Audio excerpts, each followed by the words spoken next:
Well, first and foremost, Happy New Year, everyone. So this session is, as you know, on improving your assessment grading experience with Gradescope. My name is Mariah Gomez. I am a chemistry faculty member here at Bakersfield College.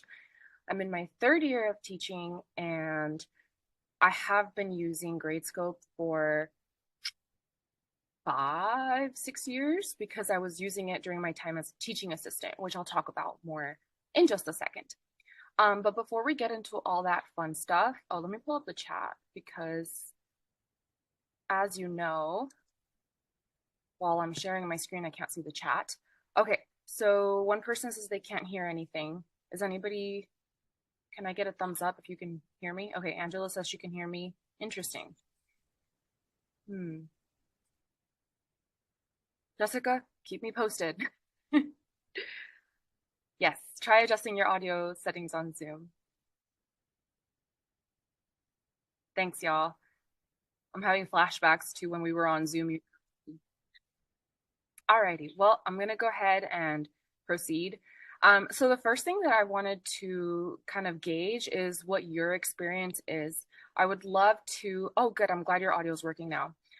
So I would like to hear from you all, your name, because I don't know all of you, what subject you teach at Bakersfield College, and how you typically grade assessments. So I'm focusing on assessments in this talk because it just makes it a little bit easier to kind of like digest and cater what I like about Gradescope versus using it to grade homework and lab reports and all these other things. So let's see here. I will just call on people. If you don't want to share, I completely understand, so you can just pass. But let me go ahead and pull up my participants list here so that I can go ahead and start picking on people. First on my list here, we have Alf Bacher, which your name is on there, but correct my pronunciation and then share with us what you teach and how you usually grade assessment. Uh, the correct pronouncement is correctly. I teach chemistry, typically Chem B11. This is an intro class for nursing majors. As for the grades, I use it the traditional way. I have a grading key. I use here at BC. I do most of the grading on paper. Other schools, the students sometimes submit things online, so I'm using the speed grader then from Canvas with rubrics to grade things. Nice. Yeah, thank you. And I love that you're repping the best subject ever, chemistry, of course. All right, next up we have Allison Ament.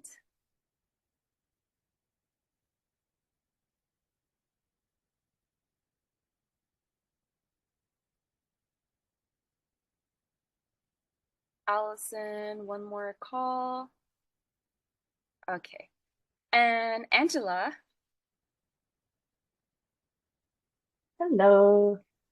So I'm Angela Hilcrim. I teach in biology. I am in my third year also of full-time tenure track teaching. And for assessments, I do kind of a mixture. I use ZipGrade for like multiple choice type of portions of my exams. And then sometimes I'll have like a couple of written, like short essay, short answer type things that I just grade by hand.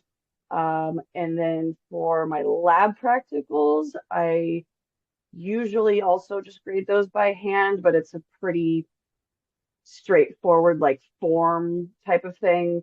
I did try Gradescope last semester to grade one of my lab exams like that, and I didn't feel like either I was not using it properly because I didn't know, it didn't seem like I was getting it any faster than I would just hand grading it. So, but yeah, I use different things. Gotcha. Thank you. Let's see here. So then we have Cassandra. Hello, I'm Cassandra Green. I'm in the biology department and I teach anatomy and physiology.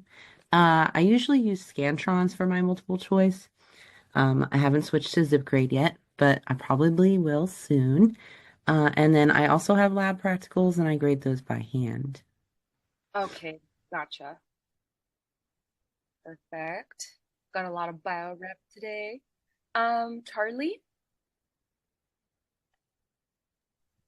Sorry, did you say Charlie? Yeah. Oh, okay. So I'm Charlie. I teach agriculture classes, so like plant science, soil science, things of that nature. When it comes to grading, if it's multiple choice, then right now, actually, I do it by hand. And then short answer questions. Um, well, sorry, I take that back. If it's a lab practical, then yes, I do the multiple choice by hand.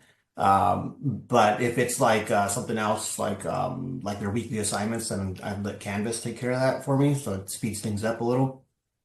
And then during the exams, if there's a short answer questions or an essay, then I also do that, by hand. Fine.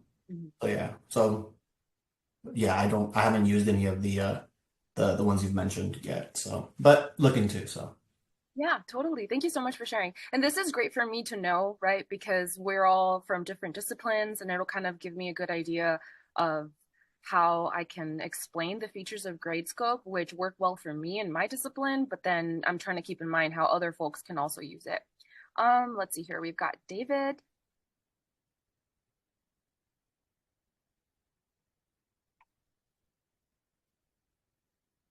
David 5678. All right, let's go to Diana. Hi, everyone. I teach in the English department, and so obviously, like most of my grading is essays, which I do by hand, but I also do some multiple choice quizzes, and for that, I usually use Canvas. Oh, nice. I've thought about essays. I've never graded essays on Gradescope, but I do these little like paragraph style questions that the students have to answer. And I feel like it would work well for grading essays. We'll talk more about that when we look at the Gradescope thing, but hopefully it'll work well for you. Thank you so much for sharing. Next up, we have Gian. Yes, hello, Gian Merifogo. I am from the Public Safety and Criminology Department. I grade the multiple choice on Canvas, and then for the written portion essays, I do by hand, but I have a rubric that I use, and I give the rubric to the students so they know exactly what I'm looking at as far as the grading goes. Very nice. I love that. I love a rubric. Is it Juan Shu? Oh, yes. My name is Guangxu Cheng. I'm from Industrial Automation departments, and I use some multiple choice question from Canvas, and a lot of questions, calculation problems, and like Ohm's laws. Student use the calculators and to find out the answer. And that's I usually use papers test. Thank you. Thank you. Hilda?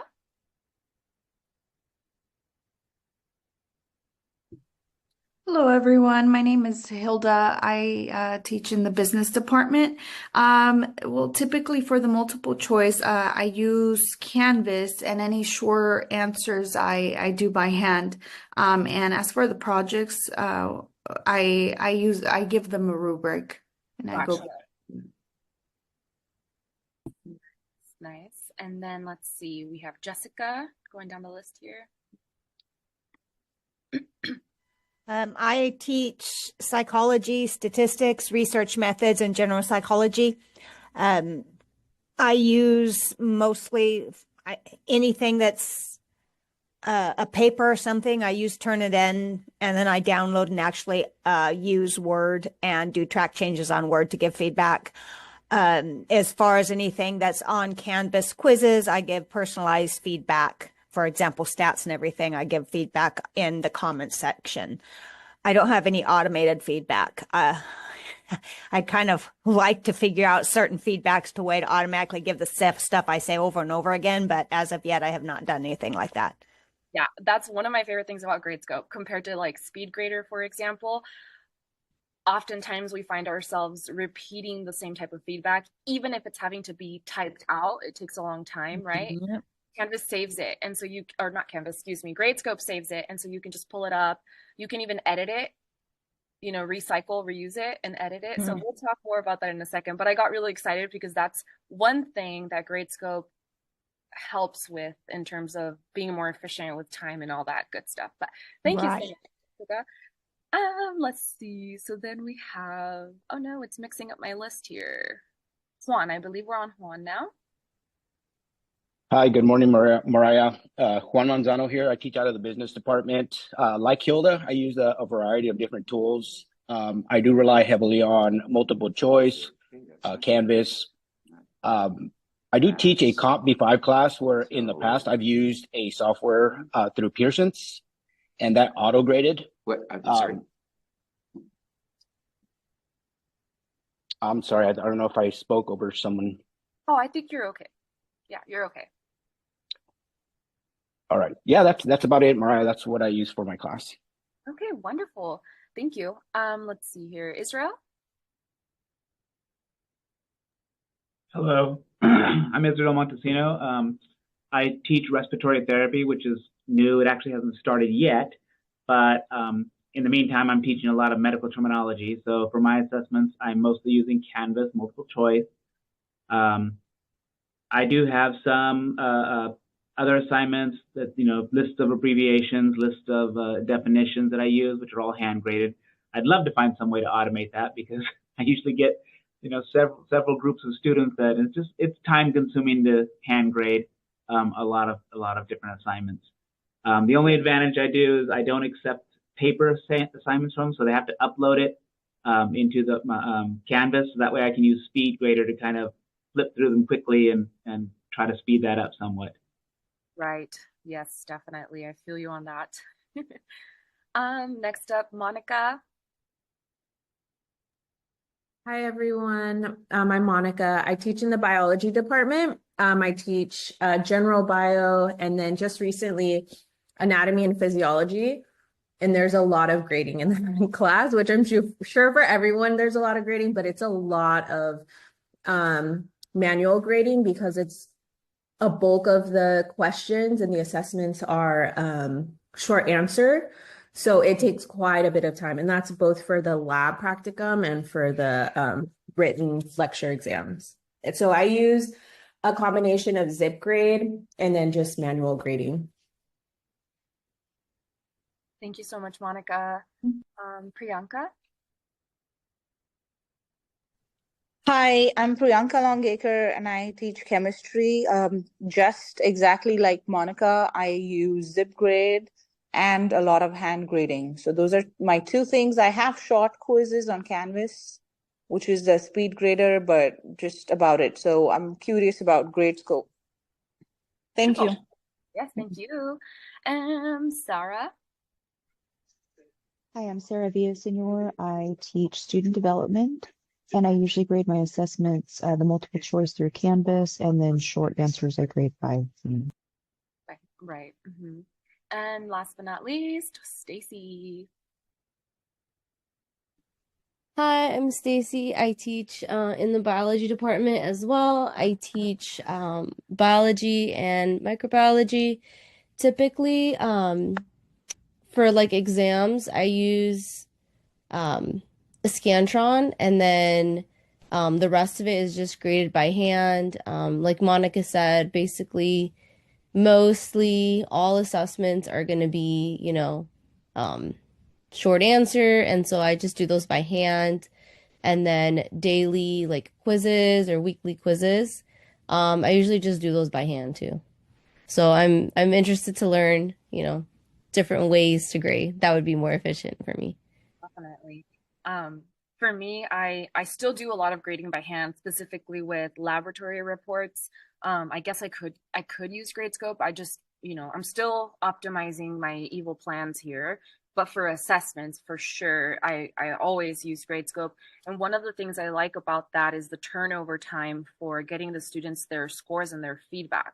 So with that said, let me get into, let me not jump the gun. Let me start going through the things I wanted to talk about in a particular order. And thank you all so much for sharing. Like I said, I think it helps to share because we can all sort of learn from each other, but also it'll help me cater this talk a little bit better to to the specific demographics that we have here. So if you're still thinking, what even is Gradescope? So Gradescope is a free online tool that you can use for grading. Everything is virtual. You essentially have to take whatever the assignment is, which here I'm focusing on assessments like exams, and you take them with you to your local work printer, scan them to PDF. That way, I usually scan them and just email them to myself, download the PDF, and you upload that to Gradescope. From there, you know, assign it to students and all this other stuff that I'll talk about in a second. But that's the gist of it, is it goes from being on a hard copy paper, it's scanned, and now it's on a virtual format, which is nice because you can grade from anywhere. This is usually how I personally grade, in my bed, surrounded by my cats and my dogs. And it works for me. I know not everyone likes to grade from home. I don't have human children, so it's not a problem for me. But of course, you could do this from your desk at your work computer as well, which I do a mixture of those. I did want to mention that Gradescope is free across the board for instructors. However, there is an institutional version that has more features. There's no way for an individual to pay for the institutional version. I did look into that. It's like, it's all or nothing. Either the institution we work for, so Bakersfield College, has an institutional license or not, and you're only able to use the basic version. I've been using the basic version for the last 3 years here at Bakersfield College, and it's been fine. I did used to use the institutional plan when I was in graduate school because that institution had it, and it was nice. I felt very spoiled. So I do miss some of those features, but even with the basic version, I find that my grading is still benefiting from the resource that is Gradescope. And one of my plans is to see if I can figure out a way to apply for and get Bakersfield College to have an institutional license. So if you see an email, everybody knock on wood, wish me luck. That would be such a great tool for us as instructors. So like I said, I started using Gradescope while I was in graduate school, and I was very spoiled, like I said, because we had the institutional license. The campus that I did my graduate studies at is a UC, and so a lot of the classes are humongous. I would assist in teaching things like general chemistry, which had upwards of 200 plus students. And so I think the school saw the benefit in, this is speculation here, but I think they saw the benefit in standardizing and streamlining grading with Gradescope, which is why they invested in the institutional license, and I loved it. As of right now, I only use it to grade my big assessments like exams, and another assessment that I give, which I call a quizam. It can also be used, if you wish, to grade things like lab reports, homework, worksheets, etc. I just personally only use it for like the big assessments. The other thing I wanted to emphasize is I personally scan all of the exams for my students. So I collect the exams, right? And then I scan them, whatever. I just feel more secure doing that to protect the integrity of the exams. But if you wanted to, there is a way where the students can scan their own assignment, whether it's like using an app on their phone or a printer, and then they can upload it to Gradescope themselves. So it just depends what type of assignment you're dealing with and what your level of comfortability is letting them upload it. I don't think it's that difficult, though, to scan and upload the exams myself. The main thing to worry about, I guess, is just making sure you take the staples off of every single exam, which a lot of my colleagues would just cut the corner, like that little ear corner where the staples are at, and then scan them that way. For whatever reason, I don't like doing it that way. I just, as the students turn in their exams, I just peel off the staples, or I use a stapler ripper. It's not that bad. And then the scanning takes me maybe 5 minutes. I think 5 minutes is even an overestimation. And then it just goes beep, boop, bop to my computer, and I'm ready to grade. Mariah, this is Monica. Can I ask a real quick question about the scanning? You might have mentioned it, but I maybe I missed it. Is it similar to like you just use your phone and you're taking pictures of all the pages and it sends like an email file, or like it goes straight to like the app, or how does that work? Okay, great question. You can use your phone to scan, but that's going to take a really long time. So what I do is I walk my stack of exams after I took the staples off, and Big Bertha on the third floor, our printer, you can load them in piles, and it just scans them to PDF. I can show you how to do that in person. Got There's it. there's a setting on our big printer where you can email it to yourself as a PDF, and it scans it all into a nice virtual PDF. Yeah. Oh, Uh, okay. every now and then there will be a poopy scan in there, right? It happens. And so what I'll do from home, if need be, is I'll rescan it using my iPhone. And, like that's an option too. I just don't recommend scanning, 50 exams with your phone by hand. It takes way longer.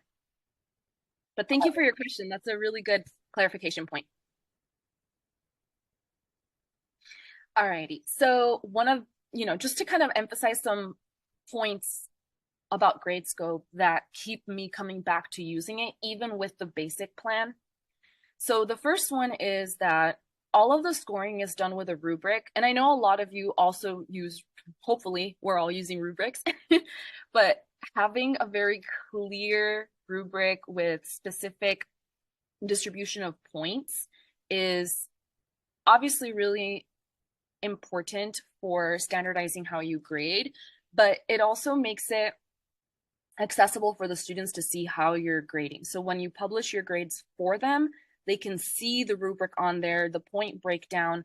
They can see what boxes you clicked, which represents what points they earned. What did they do correctly?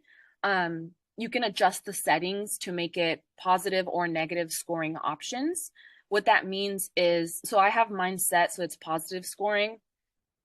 Therefore, each submission starts at 0, and each aspect that they do correct, everything on the rubric that they hit, I check that box. So they're little boxes that you're just checking essentially. I don't usually work with the negative option, but that would start with like, let's say it's out of 10 points, right? And then you would just make your rubric deducting, if they made a mistake, for example. So the rubric on the basic plan, it's fine. It's you just like type in, and I will show you an example in a second when we go on a little field trip to the actual Gradescope website. It's fine. It's just a really long list, essentially. With the institutional license, there's more options for organization. So you can group things together, which is nice, but it doesn't make a huge difference. It's just if you're very type A, it's nice to have. All right. The next thing is it makes question by question grading really easy. So if you're grading a stack of exams and you, like me, like to grade question by question, you have to flip through them all, and it's just so much more work doing that by hand. While on Gradescope, it groups questions together, and then you start grading, one student at a time. It tracks your progress, and then you just proceed to the next question. The students end up receiving their scores and feedback more quickly. My turnover time for grading exams is about 2 days. And my exams are a mixture of multiple choice, and then the majority of it is short answer. And as you all know, the short answer just takes forever, especially because we want to give them detailed feedback so that they can then apply it and learn. These assessments for most of us are formative in our class structure. And so that feedback is really important. And the sooner they get it, the more quickly they can apply it. Now, a really cool feature with Gradescope is regrade requests. It is an option. So if you're not a fan, you could turn that off. But after you publish the students' scores, they can look through the rubric, what they earned, what the feedback is, all that good stuff. And if they think there's been an error, they can submit a regrade request through Gradescope. They have to justify it, so they'll explain on there why they're submitting a regrade request. And then from your end, you pull up the regrade request, you evaluate it, and then you can either reject it there's room for you to justify your rejection, or you could, apply the correction from there. I've only had like 3 of these that were legitimate where I don't know, I like errors happen. We are humans. But out of like 1,000 maybe that I've graded on Gradescope, those 3 made a difference for me, which is nice. And if you're worried about getting like 100 regrade requests with students just begging for points or whatever, I would just say to emphasize your policy. So for me, my policy is, the rubric is very clear. I know some faculty will say like, I will regrade your exam, or I'll regrade the question, but I'll regrade your whole exam, which could drop your score. So that's another option. But my policy is the rubric is extremely clear. I stick to the rubric very, very strictly. And so there's no, oh, I studied for 8 hours, I just blanked out on the exam. It's very black and white. And then the last feature that's nice that I use sometimes, I actually stopped using this, not for any particular deficiency on the side of Gradescope, but you can synchronize the grade inputs with Canvas, which is nice. So Gradescope is compatible with the Canvas system, and once you publish the grades, it can just automatically update the scores on Canvas. I started to recently input the scores by hand, just because I had to do some like grade point calculation shenanigans that's specific to my class. And I also like to take that time of seeing what each student ended up scoring overall, because I don't look at their names on the exams when I'm grading. But these are all just features that are nice to have. For the most part, some of these are optional if you're not really a fan of one or the other.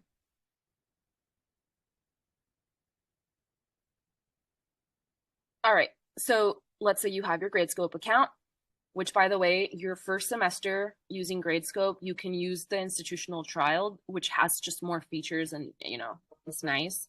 After that, you're on the basic plan, which I use regularly, and it's fine. It's not terrible. So the first thing is you create an assignment on Gradescope, and this is what I'm going to show you in a second when we go on our little field trip. So you create the assignment on Gradescope. You then scan your assessments into a PDF file, email it to yourself and upload it to Gradescope. Once it's uploaded to Gradescope, and this can be all one huge PDF. That's how I do it. So it's a long, 100-page PDF. Gradescope automatically splits them based off of the assignment outline. So let's say the original assignment outline has like 5 pages. Your exam is 5 pages long. Then it automatically splits the student submissions, and I've never had issues with it. It's really good about creating the individual student submissions. It uses AI, and yeah, I haven't had any issues with that. From there, you assign each submission to students, which on the basic plan you do manually, and sounds tedious, but it's not that bad. You can see the student's name up top. I just start typing the first 2 letters of their name and it pops up immediately. With the institutional trial, AI does it for you. So it like scans them all and then assigns it to the student, which is nice. Now, the next part before you start grading is creating the rubric on Gradescope for that assessment. This is probably what takes the longest, especially because you want to keep in mind that the students are going to see the rubric, right? So you want it to be detailed enough that they understand what you were looking for, they can learn from the rubric, and that it's legible. And what I mean by legible is if your class uses equations, formulas, anything like that, it's going to be beneficial for you to just take the time to type them out using LaTeX, which Gradescope is compatible with. But as you know, there's a learning curve with LaTeX if you haven't used it before. It's just like a typesetting, what do you call it? System coding. So you could code out your formulas and equations, and then they look really nice, and the students will understand exactly what you were looking for. I'll show you something about the rubric in just a second. I usually create my rubric originally on Word, and then I transfer it to Gradescope. So that kind of speeds up the process for me. So once you have your rubric and all the student submissions assigned to each student, you begin grading on Gradescope. So like I said earlier, when you're grading on Gradescope, it's by checkboxes. So you're checking off what they did on the rubric and they're getting points based off of that. For specific submissions, you might need to leave some comments, whether it's feedback or point adjustments that are specific to a submission. So for that, there's a comment box. And I mentioned earlier that Gradescope saves your comments. So as you know, students tend to make similar mistakes. And something that takes really long is writing that feedback by hand over and over and over. I mean, if I had $1 for every time I wrote sig figs on a great laboratory report, I would have so much money. But that's a nice thing about Gradescope is it saves your feedback. You can reuse and edit it. So if 2 students made the same mistake, but one you need to add on to that, you can. So that's awesome. And then you can also make submission specific point adjustments. So what that means is if you don't want to have like every possible error on your rubric, you can just add those in under the submission specific point adjustments. So those, I don't put those on the rubric because those are kind of more rare, right? But I have them in like a personal rubric on the side. And if the student wants to know what my policy is about that, then I can talk to them and show them that rubric. So I'm trying to think about, no, I don't have a good example off the top of my head. I apologize. It's just kind of like those one-off mistakes that you see that you didn't account for in your rubric. And then just a nice thing for folks that like to know how far along with grading you are, it does track your grading progress. So there's like a little progress bar and you can see how far along you are per question, which is nice. While you're grading, the students can't see any of their feedback. They can't see their scores in real time, which I like. Once you're done grading, though, there is a button that you can select to publish their scores. So the students get an email that says, your scores and feedback is now available to view on Gradescope. And they can open it up and, go through it, submit regrade requests if they need to, / if you have that feature on for them. So that's kind of the general process for how using Gradescope works. By the way, if you have given me any questions in the chat, I apologize. I always forget that the chat is there. Okay, beautiful. So now let's go on our field trip. Let me go ahead and get out of the PowerPoint. All right. So once you create your Gradescope account, this is what the course hub looks like, where you're going to create a course, type in the name, all that good stuff. You can add students to the roster, which is done through a CSV file. So you just on Excel, you put the students. I usually just download the roster from Bandweb, and I only keep their first name, last name, and email. That's all you really need to, connect the students to Gradescope. From there, here, let me take one of my classes that I wanted to show you. So this is a class I taught in the past, right? And this is what it looks like once you start creating assignments and all that good stuff. This is a class I've already taught. So as you can see, all my assignments are fully graded. The little green check mark just means that I've published these grades. So these are available for the students to see. They can see their feedback, they can see their scores. And then I have regrades, what are they called? Regrade requests on. On the very left side, you can go back to your dashboard. So if you're teaching multiple classes, that's where you would switch back and forth between different classes. You can see your student roster under roster, of course. And that's like the most important things I wanted to point out when you're looking at a specific class. Now, the good stuff, grading. So I'm going to open up exam number 1. All right. When I first create this assignment, so let's say I went to create an assignment, which is down here, create assignment. So I created an assignment. You'll be asked to upload a PDF that's sort of like the template. Yes. So this is just a blank PDF of my exam. It's a template.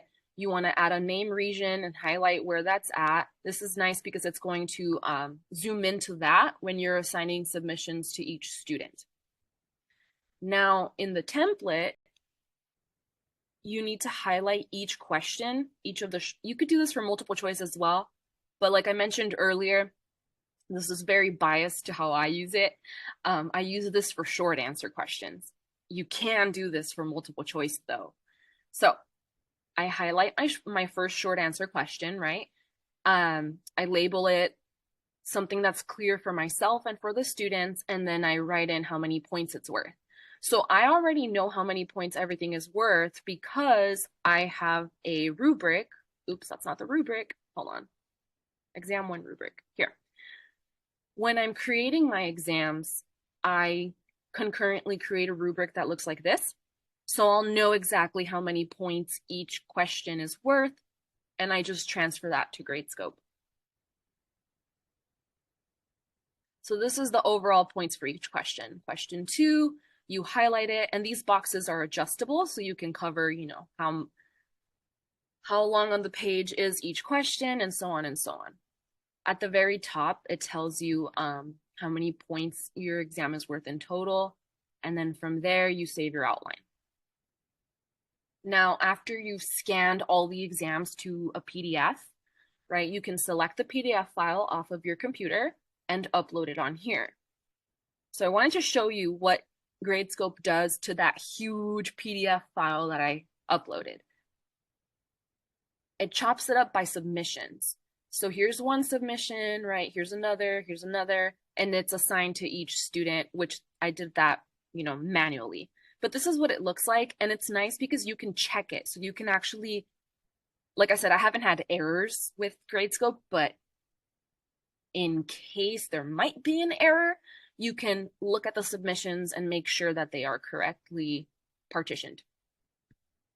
This is one that I myself scanned because there was an issue. Oh no, that's the template. Haha, just kidding. But sometimes I'll manually scan like a single exam, you know, because there was an error with the scan. It's rare, but it happens, and you can upload it separately. So then under manage submissions, I didn't know how to do this without blocking the students' names, but we're all faculty members here, so we should be fine. Nobody sue me. Yeah, so you would just, you know, you can see their names here. Like I said, it zooms in on the names because you assigned a name portion, and then it's not letting me pull up the drop down because this is an old class, but there's like a drop down option here where you would just start typing the student's name and select their name. That's on the basic plan. The institutional license does this for you using the powers of AI, which is great. But, you know, we don't have an institutional license, so it is what it is. All right. So creating the rubric. This is what my rubric looks like for question number 1 on this exam. Obviously, I've already created it, and I've already checked off boxes for the students. But let me scroll down here. So you would select add rubric item, right? And you can start typing in like part A, blah, blah, blah, blah, right? And then you'll say how many points this portion is worth. You can make things easier to read by adjusting the typesetting. You can work with latex, like I mentioned earlier. You can even add images, which is nice for, you know, like if you have a chemical reaction and you don't want to deal with latex, or if it's something to do with, my mind is going to anatomy and physiology right now. You guys work with a lot of images. You can always, you know, embed an image into the rubric, which is nice. I hate, it breaks my heart to have this on my rubric, but sometimes I need to have it. So I'll have a blank option, right? Because it happens. Sometimes there's students that don't write anything down. And so just so that Gradescope marks it as graded, you can select that one as blank. Okay, so this is my general rubric. This student in particular, as you can see, they didn't earn points for part 8 and 9 of the rubric. There's no limit to how many rubric sections you can add. It's just after the first 10, there's no more numbers to them. So the numbers are nice. Sorry, question? I heard a voice. Hey, can you hear us? It's hot. Hello, hello. Hey, Hello. hello. Hi, yes, we can hear you. Go ahead. Oh, I think, yeah, we turned off the speaker. Okay, so we can't hear you now, but maybe you can hear us. We had a couple of questions. Nod your head if you can hear us. Okay, sweet, sweet, sweet. Okay, so our first question was, is the student going to have to put their name in that name box for every single page so that it links those 5 sections, or is it based on like the order you scan it and then it just automatically links it? Mm-hmm. Question was, what if a student has really, really bad handwriting? And then what do you do in a situation where a student gets to that answer but uses a different, like, you had your rubric of like, they have to show this, this, this, and this. What if there's like more than one answer for like more than one way to get to that answer? So then do you have to create almost like 3 rubrics for that same question? No. Okay. Can you guys hear me again in person? The speaker so that we can hear you. Yeah. My in-person people, can you guys hear me? Okay, so the name thing. With my exams, I always have like an exam title page. Let's see if it's gonna show it on here. What is going on? What? Hold on, is the internet pooping out on me? Huh. Okay, let me go over here. Okay, hopefully y'all can see this. Okay, so this is my title page for my exam, right? I have this on here so that all the students can start the exam at the same time, whatever. I tell them they at least have to write their name on this page. As long as they write their name on the very first page, Gradescope can section them, like create the submissions, split the submissions by student. The number of pages is based off your template, and also the order in which things were scanned. So when you're scanning them, just don't mix any of the exams up. Obviously, keep the student submission, individual submission together. The other question was about students having different possible answers. So for example, this first question here, and I apologize, I know I'm getting into jargon here, but with this type of calculation, this is dimensional analysis, and sometimes there's different ways to set it up. As long as they get to the correct answer and they showed their work, I'm okay with that. So I always have one standard rubric, and if they got to the same answer, like let's say that they converted from micrograms to milligrams in one step because they did the algebra in their head, I'll still give them the points for that 2-step problem because they did it correctly. Or you could use the submission specific adjustments if they made a mistake that is like very specific, or they did half of it correctly in your rubric. I'll put in here like part A, partially correct setup for this conversion, and then the adjustment. So I don't create a rubric with 10 million possible options. This submission specific adjustment box is really useful for that. And then of course you can reuse your comments. So this actually pulls up my old comments, which is hilarious because I'm looking at what I wrote. The victim would have died. It's chemistry, okay? We talk about drugs. So yes, I'm trying to think, did I answer all your questions? Tot, can you give me a thumbs up if I got your questions? Good. Yeah, okay, sweet. Awesome. Let's see, is there anything else in the rubric that I wanted to mention? So I'm trying to focus on the basic plan here because that's what we mainly have access to. But those of you that use Gradescope for the first time, you'll get to try the institutional version for 1 semester for free. And so one of the nice things about the institutional trial is that, as you can see here, I have a few different rubric portions for part B, right? You can group together part B on the institutional kind. So there's like a drop down and part B is together. And it just organizes it a little bit nicer. But this isn't so bad either, in my opinion. All right. Now, once you finish grading a question, you can go to the general grading page, which looks like this.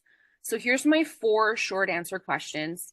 It shows how many points each one is worth, shows my grading progress, which is always like a little dopamine burst for us as instructors. Hit 100. It's like gamifying grading. And then it does show who it's graded by, which seems pointless for us, but this is useful for, institutions that have teaching assistants, for example. Once you're done grading, you go to the review grade section. And again, students still can't see this. It gives you options with, it'll show you the general distribution of grades, just like this, a little bit of statistical analysis regarding, how your students performed. You can get into deeper statistics into this lower left option here for your own sake. But whenever you're ready, there is an option down here that doesn't pop up for me because I already published these, but there's a publish grades option. So what the publish grades does is it emails the students saying, hey, your instructor has finished grading your assessment. You can now view your scores and feedback. And so you can actually see which students have viewed their scores and their feedback. And if you have regrade requests open as an option, right, then they can submit a regrade request. Now from the student's end, this is what they see. So I'll click on a student. Okay, so they can see the scan of their exam, right? They can see overall how many points they got per question. And then if they click on a question, they can see what parts of the rubric they earned. Boom, boom, boom, didn't earn those, whatever. Now, if there was specific feedback to their submission, they will see the comments that you wrote for them and any submission specific point adjustments. So for this student in particular, in part A, they partially set up a conversion correctly. So I had to deduct 0.25 points off of that. And then I just corrected a technicality on here. They said, they said the victim would have died. And I said, well, they would have died if they drank the beverage, but they didn't drink it, so they didn't die. I didn't take points off for that. It was just technically. And yes, so they can see, all of your feedback and the different scoring options. Now for you, let's get back to things that are more important for the professors. So you can download your grades. Where'd it go? Right here. Download grades as a CSV file. This is typically what I do to save everything on Excel. And that's pretty much it. I'm trying to think about any other important points I wanted to make with Gradescope. Here's the, wait, they took that away from us? No way. Gradescope supported by LMS integrations is, wow. You used to be able to integrate it with Canvas with the basic plan, but now you have to have the institutional license. So I will get on that, y'all. I will try to get us an institutional license. Alrighty, so that is the gist of Gradescope. I hope you found this useful. And of course, if you have any questions, I'm happy to take those now. Just let me know.